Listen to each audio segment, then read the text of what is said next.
पाकिस्तान की इकॉनमी जब भी मुस्तहकम होना शुरू होती है, पाकिस्तान के दुश्मन मुल्क डिस्टेबलाइज करने के लिए दहशतगर्दी की वारदातें तेज करना शुरू कर देते हैं।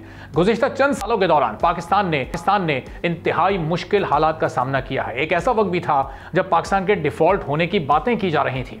IMF पाकिस्तान को बेल आउट पैकेज भी देने से हिचकिचा रहा था। मुल्क के अंदर सियासी इंतशार और जलाओ घेराव का एक माहौल बनाया जा रहा था। अमन व अमान की बिगड़ती सूरत हाल की वजह से मुल्क में फॉरेन डायरेक्ट इन्वेस्टमेंट को भी ब्रेक लग गए थे।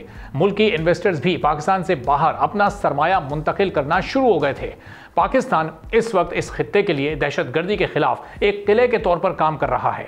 दुनिया भर में पाकिस्तान के किरदार को सराहा जा रहा है और दहशतगर्दी के खिलाफ जंग में पाकिस्तान की कुर्बानियों को तस्लीम किया जा रहा है। 80,000 से ज़ायद पाकिस्तानियों की जान और 30 अरब डॉलर्स का नुकसान पाकिस्तान अब तक बर्दाश्त कर चुका है।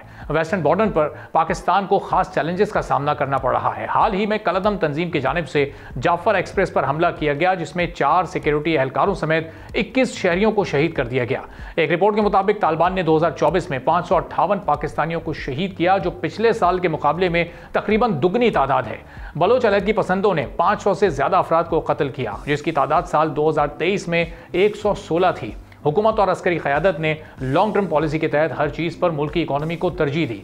दोस्त ममालिक के साथ साथ मुल्की इन्वेस्टर्स का एतमाद बहाल किया। मुल्क की मईशत को रिवाइव करने की हर मुमकिन कोशिश की। चीज़ें बेहतर होना शुरू हुई हैं। दोस्त ममालिक और दुनिया की बड़ी इकॉनमीज़ के हाई लेवल डेलीगेशंस पाकिस्तान का दौरा कर रहे हैं। बाईलैटरल ट्रेड में इजाफा हुआ है। FATF की ग्रे लिस्ट से निकलना भी पाकिस्तान की बड़ी कामयाबी है। अब पाकिस्तान के फॉरेन एक्सचेंज रिजर्व्स भी बेहतर पोजीशन में आ गए हैं। इन्फ्लेशन रेट तारीखी तौर पर कम सतह पर आ गया है। शरह सूद 12% की सतह पर बरकरार है।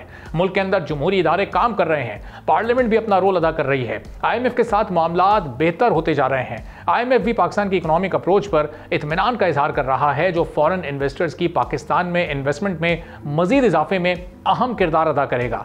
हुकूमत इस वक्त दहशतगर्दी का मुकाबला करने के साथ रेवेन्यू बढ़ाने की कोशिशें भी कर रही है, जिसके लिए इकोनॉमिक एक्टिविटीज का बढ़ना और अमन व अमान का बहाल होना बहुत ज्यादा जरूरी है। सब्सक्राइब करें और बेल दबाएं ताकि कोई खबर रह न जाए।